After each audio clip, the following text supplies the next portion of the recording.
ಬೆಲೆ ಏರಿಕೆ. ನಾವು ಯಾವ ರೀತಿ ಪ್ರತಿಕ್ರಿಯೆ ಕೊಡ್ತೀವಿ ಇದಕ್ಕೆ ಗೊತ್ತಿಲ್ಲ. ರಾಜಕೀಯವಾಗಂತೂ ಜನರ ಮೇಲೆ ಬರೆ ಹಾಕಿದ ಮೋದಿ ಅಂತನೋ ಅಥವಾ ಅದು ಬೇರೆ ವಿಚಾರ, ನನಗೇನು ಸಂಬಂಧ ಇಲ್ಲ ಅಂತನೋ, ಅಥವಾ ಗೆಳೆಯರು ಎಂದು ಕರೆಸ್ಕೊಂಡವ್ರ ಕೈಲಿ ಎಲ್ರಿ ತಂದರು ಏನೋ ತಾತನ ಮನೆ ಪುಕ್ಕಟೆ ತಂದ್ಬಿಡೋಂಗೆ ಗೆಳೆಯರು ಅಂತ ಕರ್ಸ್ಕೊಂಡ ತಕ್ಷಣ. ಸ್ಟಿಲ್ ಈ ಡ್ರಾಮಾಗಳೆಲ್ಲ ನಿಮ್ಗೆ ಇನ್ನೊಂದು 8-10 ದಿನದಲ್ಲಿದೆ ಭಾರತದ ಒಳಗಡೆ.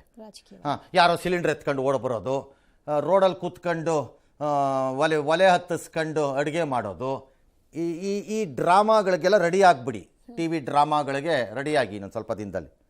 ಬಟ್ ಆಗೋದು ಇಷ್ಟೇ, ಒಂದು ವೇಳೆ ರಾಜಕೀಯ ನಿರ್ಧಾರವನ್ನು ಕೇಂದ್ರ ಸರ್ಕಾರ ತೆಗೆದುಕೊಳ್ಳೋದೇ ಆದರೆ ಬೆಲೆ ಏರಿಕೆ ಚುನಾವಣೆ ಮುಗಿಯುವವರೆಗೆ ಮೇ 4 ಅಂದರೆ ಏಪ್ರಿಲ್ 27ರವರೆಗೆ ಆಗಲ್ಲ ನನ್ನ ಪ್ರಕಾರ. ಅದೇ ಆಗಿದ್ದರೆ ಅದಿಲ್ಲ, ನಾವು we are going to take a financial decision ಇದು ಅಂತ ಏನಾದ್ರು ಆದರೆ ಇದು ರೈಸ್ ಆಗೇ ಆಗತ್ತೆ, ಬರೆದಿಟ್ಕೊಳ್ಳಿ. ಈಗಾಗಿರೋ $104 $110ವರೆಗಿನ ಬೆಲೆ ಏರಿಕೆ ಏನಿದೆ, ಸುಮಾರು $80 $110 ಬಂದಿದೆ ಅಂದರೆ $30 ಆಯಿತು, ವಿಚ್ ಇಸ್ ರಫ್ಲಿ ಅರೌಂಡ್ 35% or 30% ಆಫ್ ಇಟ್. ಅಷ್ಟನ್ನು ಟ್ರಾನ್ಸ್ಫರ್ ಮಾಡದೇ ಇದ್ದರೂ 20% ಟ್ರಾನ್ಸ್ಫರ್ ಆದರೂ ನಿಮಗೆ ಲೀಟರ್ಗೆ ₹20 $15-20ವರೆಗೂ ಹೋಗ್ಬೋದು. ಬಟ್ ಅದು ಏಕ್ದಮ್ ಆಗಲ್ಲ, ಯಾಕಂದರೆ ಯಾರೂ ಇಲ್ಲ, ಎಲ್ಲ ರೊಚ್ಕೆದ್ದು ಬಿಡ್ತಾರೆ ಅಂತ ಸರ್ಕಾರಕ್ಕೂ ಗೊತ್ತು. ಹಾಗಾಗಿ ಓವರ್ ಅ ಪೀರಿಯಡ್ ಆಫ್ ಟೈಮಲ್ಲಿ ₹2 ₹1 ₹2 ₹3 ₹1 ₹2 ₹2 ₹3 ಎತ್ತು ಬಿಡ್ತಾರೆ, ಮೇಲಕ್ಕೆ ಎತ್ತಿಸ್ತಾರೆ. ಗ್ಯಾರಂಟಿ ಎತ್ತಬೇಕಾಗತ್ತೆ, ಬೇರೆ ದಾರಿ ಇರಲಿಕ್ಕಿಲ್ಲ ಅನ್ಸುತ್ತೆ. ಅನ್ಲೆಸ್ ಗೌರ್ಮೆಂಟ್ ಆಫ್ ಇಂಡಿಯಾ ಇಲ್ಲ ಇದನ್ನು ನಾವೇನೇ ಒಳಗೆ ಎಳ್ಕೊಂಬಿಡೋಣ, ಜನದ ಮೇಲೆ ಹಾಕೋದು ಬೇಡ ಅನ್ನೋ ನಿರ್ಧಾರಕ್ಕೆ ಬಂದರೆ ನಂಗೆ ಗೊತ್ತಿಲ್ಲ.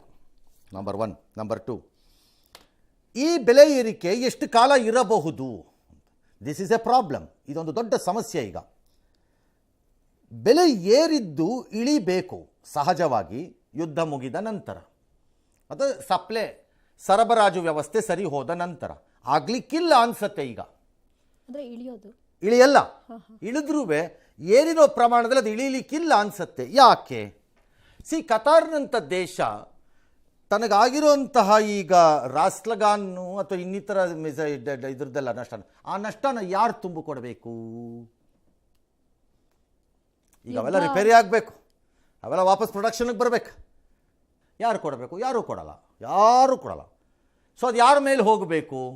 ಯಾರು ಖರೀದಿ ರಾಷ್ಟ್ರಗಳಿವೆಯೋ ಅವ್ರ ಮೇಲೆ ಟ್ರಾನ್ಸ್ಫರ್ ಆಗಬೇಕು. ಅದೀಗ ಬೇರೆ ದಾರಿನೇ ಇಲ್ಲ. ಹಾಗಾಗಿ ನನ್ನ ದೃಷ್ಟಿಯಲ್ಲಿ ಯುದ್ಧ ನಿಂತ ಮೇಲೂ ಈ ಎದ್ದಿರುವ ಬೆಲೆ ಈ ಎದ್ದಿರುವ ಪರಿಪ್ರಮಾಣದಲ್ಲಿ ಇಳಿಯಲ್ಲ. ಸೊ ಈ ಯುದ್ಧದ ಪ್ರಸಾದ ಏನಪ್ಪ, ನಮಗೆಲ್ಲ ತೀರ್ಥಪ್ರಸಾದ ಏನಪ್ಪ ಅಂದರೆ ಮೋಸ್ಟ್ಲಿ ತೈಲದ ಬೆಲೆಗಳು 20-25% ತೀರ್ಥಪ್ರಸಾದದ ರೂಪದಲ್ಲಿ ಜನ ಸ್ವೀಕಾರವನ್ನು ಮಾಡಬೇಕು.